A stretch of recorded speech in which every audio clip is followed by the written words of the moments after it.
Hello, English learners, and welcome. I'm your host, Paul. How are you doing today? I'm doing well, thank you. Excited to chat about English learning today. We're diving into a topic today that I think is going to resonate with a lot of you out there, especially those who are learning English.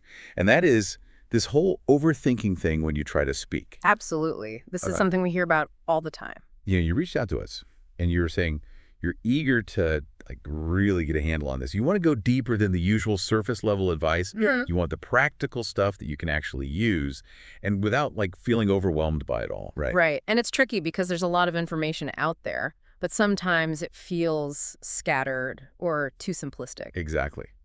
So that's our mission today, to unpack this overthinking thing, like why it happens, how it messes with your progress, and the most important part, what you can actually do about it. Yeah, how to move from that stuck feeling to speaking more freely. More confidently, too. Yes, confidence is key.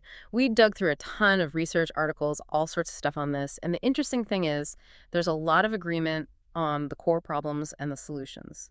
That's good to know. So we're not just going to be throwing random ideas at the wall. Not at all. What we're aiming for is to synthesize those findings for you, give you that deeper level of understanding of why this happens and what you can do to overcome it. Okay, so let's get down to it. Why does this happen? Why does our brain, decide to have a full-blown debate before we could even say, good morning in English? It feels like it should be more automatic, but for so many of us, it's this internal struggle. Right. You want to just speak, but you get stuck in your head. And one of the biggest culprits, one that really jumps out from the research, is this deep-seated fear of messing up. It's not just about grammar either. Oh, tell me about it. It's this fear of judgment. Will people think I'm not smart if I make a mistake? Yeah, or that you're not taking it seriously enough. Exactly. So even before you open your mouth, you have that checklist running in your mind, like, wait, is this right? Will they understand me? It's almost like a physical feeling, you Yeah. freeze up. Oh, absolutely. And that's just one piece of the puzzle. Another recurring theme and what we've been looking at is this habit of translating from our first language word for word. Feels so natural, right? Because that's how we learned our first language. Right. It seems intuitive, but it actually creates a real roadblock. What the studies are showing is this constant mental back and forth. It slows you down. It makes sentences more complicated than they need to be, and they just don't sound natural. It's like trying to force a square peg into a round hole. That's a great analogy. Or imagine you're running a race with a weight tied to your ankle. You're using so much extra energy. Yeah, you're working way harder than you need to, and you're not going to win the race. Exactly. And then on top of all of that, there's this whole perfectionism thing. So many people start learning a language with this vision of sounding like a native speaker right away. I think we all do that to some extent. Right. It's natural to have aspirations. But all the experts we looked at were very clear. This drive for perfect grammar and perfect pronunciation from the get-go, it's not only unrealistic, but it actually holds you back. It sets this impossible standard. Yeah, it's like trying to write a novel before you've even learned the alphabet. Exactly. Yeah. You get so overwhelmed by the goal that you freeze up. So it sounds like, the fear, the translating, this need to be perfect, all of that kind of leads to this lack of confidence, right? If you're constantly worried about making mistakes and feeling like you're not good enough, how can you feel confident putting yourself out there? It's a cycle, isn't it? You doubt your abilities, so you hold back from speaking, but then you don't get the practice, and so your doubts grow stronger. It's like a self-fulfilling prophecy almost. Totally. So, okay, we have a better idea of why we get stuck in our heads. But let's talk about how this overthinking actually plays out in real life. How does it affect our fluency and how we feel about our English? Well, as we've been saying, the most immediate effect is it slows you way down. Right, like you're processing every single word 3 times before it comes out of your mouth. Exactly. When you're so focused on getting everything perfect, you lose that natural rhythm, that spontaneity that real conversations have. And by the time you figured out the perfect way to say something, the conversation has moved on. Oh, yeah. It's Yeah. like trying to catch a train that's already left the station. Mm. And then I imagine you start feeling even more self-conscious because you keep missing those opportunities to jump in. Absolutely. That's a key point the research brings up. This creates a cycle of anxiety. The more you hesitate, the more nervous you get, and then you start avoiding speaking situations altogether, which is the worst thing you can do. Because then you're not giving yourself the chance to improve. Right. And there's another interesting point that one of the articles brought up. All this overthinking can actually make your English sound less natural. Oh, really? How so? Well, When you're super focused on grammar rules and getting everything exactly right, your speech can end up sounding a little robotic. Huh, that's interesting. Native speakers, they use contractions, they use idioms, they even change up their grammar a little mid-sentence to make it sound more natural. It's not about being perfect, it's about communicating effectively. Yeah. Like all those phrases we use, like kind of or sort of, they're not grammatically perfect, but they make you sound more like a real person. Exactly. So the good news is you can break out of this overthinking cycle. Okay, good. Because it's starting to sound a little hopeless. No, not at all. And actually, a lot of the advice in the research boils down to one key thing: shifting your mindset. You have to move away from this need to be perfect and start focusing on just being understood. Remember, everyone makes mistakes, even native speakers. That is such a relief to hear. Right, it takes the pressure off. It's not about sounding like a textbook, it's about connecting with people.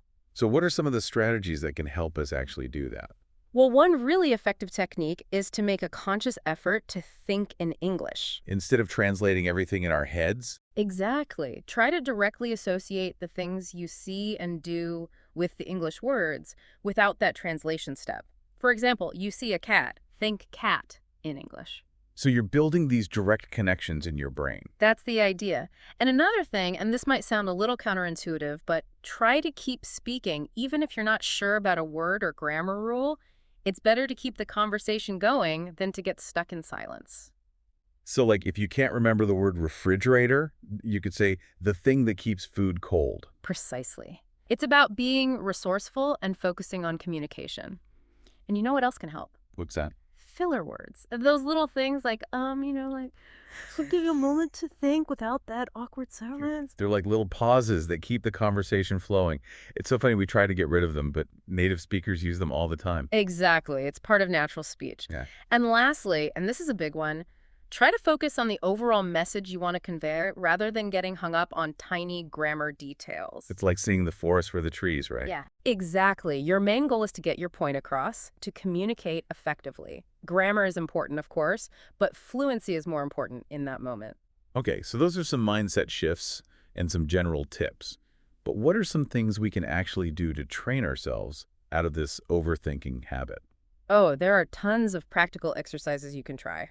One that pops up everywhere is the 1-minute speaking challenge. Okay, tell me about that. It's really simple. You pick a topic, it could be anything, like your favorite food or what you did today, and then you just talk about it for a whole minute without stopping. And the point is to just keep talking, not to be perfect. Exactly. It helps you build that speaking stamina and gets you comfortable with just letting the words flow. And another thing you can try is to describe things around you in English throughout the day. Like a running commentary in your head. Exactly. You see a bird, you think, that bird is singing. It helps reinforce those direct connections between objects and the English words. Cool. And what about listening to native speakers? That must help, right? Oh, absolutely. There's a technique called shadowing, where you listen to a native speaker. It could be a podcast, a movie, anything, and then you immediately repeat what they said. You're basically mimicking them. Exactly. And it helps you internalize the natural rhythm and intonation of English. So you get a feel for the music of the language. Yes. And another great exercise is storytelling. I love telling stories. It's such a good way to practice speaking more naturally. You can pick a short story or even a news article and try to retell it in English. You can start with the basic outline and then add more detail as you get more comfortable. So you're practicing organizing your thoughts and speaking more freely. And, in this day and age, we could even use technology to practice. Oh, absolutely. You can use AI like ChatGPT or even just talk to your voice assistant on your phone. That's a great idea. It's low pressure and you get immediate feedback. Exactly. So there are lots of options out there. The key is to find what works for you and to make it a regular habit. But there's one more thing we really need to talk about. What's that? Our attitude towards making mistakes. Oh, right. That's a big one. It's huge. All the research emphasizes that we need to change our perspective on mistakes. Instead of seeing them as failures, we need to recognize them as a natural part of learning. Like they're proof that you're trying and that you're learning. Exactly. Think about it. When a baby is learning to walk, they fall down all the time, but they get back up and they keep trying. That's how they learn. It's the same with language. If you avoid speaking because you're scared of making mistakes, you're actually slowing down your progress. Because you're not giving yourself a chance to learn from those mistakes. Right. And even native speakers make mistakes. They mispronounce words, they mess up their grammar. Oh, yeah, for sure. We all do it. But the difference is they don't let it stop them. They might correct themselves, they might not, but they just keep going. And that's what we need to learn to do.